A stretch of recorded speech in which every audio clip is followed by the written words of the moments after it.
With the Hestia and Freya Familia about to duke things out in a wargame for the ages, I figure you might want to know exactly what both sides are dealing with. There's Freya with her level 7 Otar, 3 level 6s, 4 level 5s, and countless level 4s, then Hestia with Belle, 4 level 2s, and possibly Ryu. Obviously, the Freya Familia has the clear advantage, but the way the Hestia Familia will have to make up for it is what I think will make this fight so interesting. I mean, we've seen the Hestia Familia pull through when the odds were stacked against them before, but this is just a completely different level of unfair. It's a challenge that'll require pretty much everything the Hestia Familia has to offer. So, in order to make all that perfectly clear, here's an update to how strong every person in the Hestia Familia is. Belle I had covered last week, so if you missed that or the basic recap on how leveling works, feel free to go watch the first few minutes of that video. If you're already familiar and know what these numbers mean, then let's start things off with Lily, the primary supporter to Belle on his adventures and the lead strategist for the Hestia Familia during expeditions. Prior to this expedition, she was at low to mid stats for everything, but it was after that she had come back with stats looking like this. A 100-point increase across the board and a whole rank upgrade for strength and magic. This may seem marginal in comparison to Belle, but for anyone not in possession of Realis Freeze, to go up this much in a single adventure was actually pretty good. Now, the improvement that was the most important for her is that 1 point progression of her magic from the E rank to D rank. Since a condition for leveling is the possession of at least 1 D rank or above ability, Lily achieving it here meant she could finally go up to level 2 now. She had done quite enough already to overload her Fauna with Excelia, so the only other requirement was that. This makes her stronger than most level 1 adventurers now, which for reference is more than half of all the adventurers in Arario. It's a significant buff that lets her run faster, jump higher, and hit harder. In fact, with just a little bit of focus, Lily could now jump from the street straight to a 2nd-story rooftop. It was the well-earned payoff of all the hardship she's been through. She had fought the Moss Huge and defeated the Amphispina, then outwitted those in the wargame and helped the Xenos. Most importantly, she had escaped her torturous imprisonment with the Soma Familia. All this were extremely challenging feats capable of leveling her up on her own. One of the perks that came along with it was the choice of a brand new development ability. The options were Abnormal Resistance and Compounding, both of which served as useful support tools in their own way. Since Lily wanted to support Belle the best way she could though, she figured Resistance was the best option to do that. You see, by eliminating the effects of poisons and other negative status ailments, Lily was effectively reducing the risk of her being sidelined. All she wanted was to support Belle at every opportunity, and this was an ability that ensured she could stay by his side longer. Now, we already know her magic Cinderella allows her to shapeshift, but to quickly recap what else it does too, it's limited to anything around the same size of herself and enables her to copy the physical abilities of those she's mimicking. This could be an enhanced sense of smell and hearing, or even additional limbs should whatever it is she's transforming into have them. Moving on to her skills, Artel Assist is the passive support skill allowing her to carry more weight, while Command Call is a brand new one gained from her level up.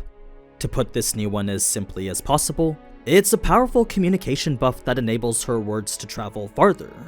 So long as her voice is raised past a certain threshold, that voice could be heard by those in the most intense battlefields. They're words which can only be received by those in the same familia, and the max distance it could travel was dependent on Lily's level. The fact it's limited to those wearing the same fauna as her though, makes this almost similar to a form of telepathy. I imagine it'll be a very useful skill in the battle to come. So, while I don't expect to see Lily anywhere near the front lines, her impact as a strategist will most certainly come into play, especially with Command Call allowing her to convey orders from a safe distance away from the battlefield. This brings us now to Welf, who while already level 2 for quite a few months now, has further improved his usefulness with the invention of Welf magic swords.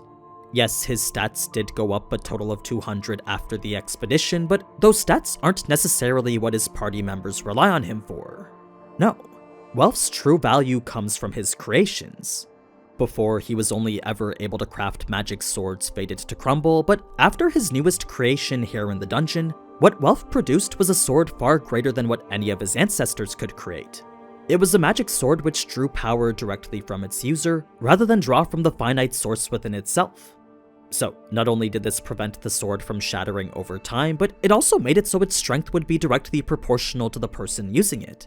Whenever the user grew stronger, so too would the power of the sword's magic.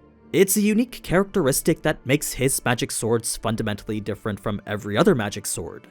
Combine this with the fact his swords were already capable of exhibiting magic surpassing that of Ai's and Riveria's, and what you get are creations the goddess of the forge herself deemed as adequate. The peak he strived for was still incredibly distant, but for Hephaestus herself to call his creation adequate, well, that was an honor not just anyone received. It was as if he'd just been recognized as a true blacksmith for the first time ever. In any case, the individual power wealth provides may not be much, but the power he now brings from the forge is unfathomable. Reason being that if his new swords do truly scale with the user's magic, then I can only imagine how powerful one would be in the hands of Belle. Even if it isn't Belle who's using it though, the mass production of these new unbreakable magic swords should even the playing field against the Freya Familia. It doesn't tip the scales enough to guarantee them victory, but maybe just enough to give them a fighting chance. Now, as for Welf's other abilities, there's his anti-fire magic Will-O-Wisp, then the newly acquired skill Veritas Burn. For those who don't remember what Will-O-Wisp does, it essentially cancels out the casting of fire magic and can sometimes even cause it to self-destruct. So, not only does it negate magic, but it can also cause damage if the magic is correctly destabilized in the process. It's a very strong counter against mages. Veritas Burn is the skill Welf gained from forging in the dungeon, effectively increasing his proficiency with fire. You see, in addition to granting him resistance to flames, it also amplifies the power of his fire element attacks. This applies to the swords he creates too, so any sword Welf creates that deals with the element of fire would become far more potent with it than it was before. That's pretty much it for Welf, so next we have the Hestia Familia's martial artist Mikoto. She's the only one who didn't gain anything new from the expedition, but she did however raise her stats by quite a lot. A massive 426 across all her attributes. Magic was the only one that saw very little growth, but all the others from endurance to agility jumped by close to 50 for each. It's the most significant improvement for any non-Belle member of the Hestia Familia ever. It did give birth to the option for a new skill, but apparently the skill was so ridiculously crazy that Hestia reasoned it far too dangerous for her. It was supposedly one of those self-destruct types. Normally, Hestia would always explore something unknown like that, but when it came to endangering the lives of her children, she would always put their safety above everything.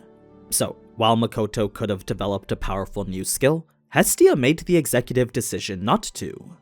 This leaves her with the magic and skills we've already talked about before, but to quickly recap what each of them does, Futsu no Mitama is her iconic gravity magic, while Yatano Black and White Crows serve as her radar.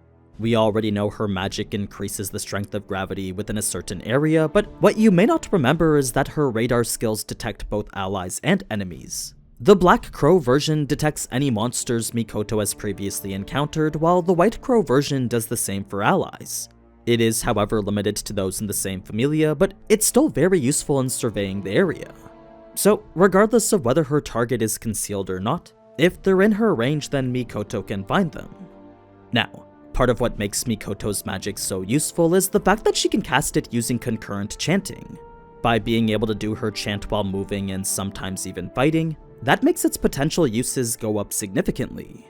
It's a high-level casting technique that makes her magic far more flexible. We've yet to see it be used for anything other than stalling for time, but considering its effect against the Black Goliath and Amphispina, I would suspect it should be effective at least against the lower-level members of the Freya Familia. The part of her that I think would be the most effective, though, is her extensive training in martial arts and ninjutsu. Though not very useful against monsters, her mastery over various fighting styles should make her competent in the PvP side of things. It's not enough to make up for a massive level gap, but that experience could prove helpful in at least staying alive. So, though I don't foresee Mikoto being a prominent part in the upcoming wargame, I'm sure she'll serve a small part in handling the lesser members of the Freya Familia. Finally, we have Haruhime, who with her one-of-a-kind ability to boost people an entire level, could very well be the most important piece to this upcoming wargame. Before we talk about why that is though, these are the stats she came back with after her expedition. Another 200-point increase across the board and an improvement of magic from the E rank to the D rank.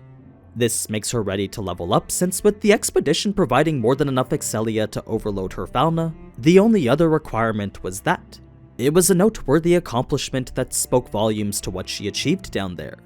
Since magic is much harder to improve than all the other attributes, the fact she was able to do so without concurrent chanting and with such long casting times, well, that just made it all the more impressive.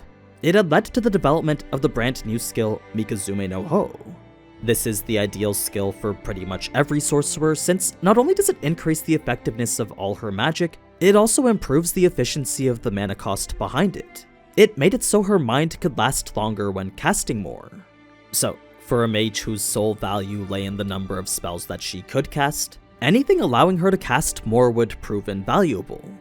Now, that's not to say the enhanced effectiveness isn't useful too, since where her Uchide no Kozuchi only lasted for 15 minutes before, this new skill now extended it to 20 minutes. Combine this with her more efficient mind usage, and the 10 minutes she would normally have to wait before casting Uchide no Kozuchi again is now likely shorter. It means Haruhime can keep 2 people constantly buffed instead of 1 now. This doesn't include her Kokonoe enchantment though, which, as we saw in Season 4, is an extended version of Uchide no Kozuchi allowing her to buff multiple people simultaneously. The max she can do is 9, but given the extensive amount of mana required to make it happen, her personal limit at any given time is 4. Perhaps more now with the enhanced efficiency though. Either way, the key restraint limiting who she can buff and when she can buff them is primarily her and the amount of mana she has. Should she buff too many people at once, then Mind Down would be all but inevitable for her. It's why Haruhime has taken it upon herself to become more proficient in combat, but no matter how she practiced and what weapons she used, fighting just wasn't her forte. As much as she wanted to not be a hindrance in the mid to lower floors, the best thing she could do for everyone was just stick to sorcery. Leveling up would certainly make her capable of defending herself, but to do so now when she couldn't even handle her level 1 self, well, as Aisha described it, that would be like giving a cannon to a baby. The sudden increase in abilities would be way too much for her to handle. Thus the reason Hestia decided to hold off on leveling her up here. With the war game coming and every ounce of strength needed though, it'd be no surprise if Hestia decided to do it anyway. I mean, with magic as essential as hers, anything which would allow her to cast it more would be helpful to say the least. Like, if we're realistically talking about Belle facing any of the first tier adventurers in the Freya Familia, Haruhime's magic is the only thing I see making that winnable. A new level 5 Belle is already on par with low level 6s, so a buffed level 6 Belle should be enough to handle these high level 6s. I won't say it'll give him a fighting chance against Otar though, because as I'll talk about in another video soon, his stats look like this. Yeah, if there's ever a scenario where Belle's fighting him one-on-one, I don't foresee him beating Otar ever. I do think Haruhime will be playing an absolutely vital role though, so it's good to know exactly what it is she's capable of now. So as long as she manages her mana properly, she should be able to keep at least 2 to 3 people buffed at any given time. But yeah, that's every member of the Hestia Familia. Ryu is practically a member too, but if I was to talk about her then that would be in a separate video. For the ones I've talked about now, there's clearly been some significant improvement from my last video on them. From level ups to brand new skills, every member has either improved on their specialties or made themselves more versatile.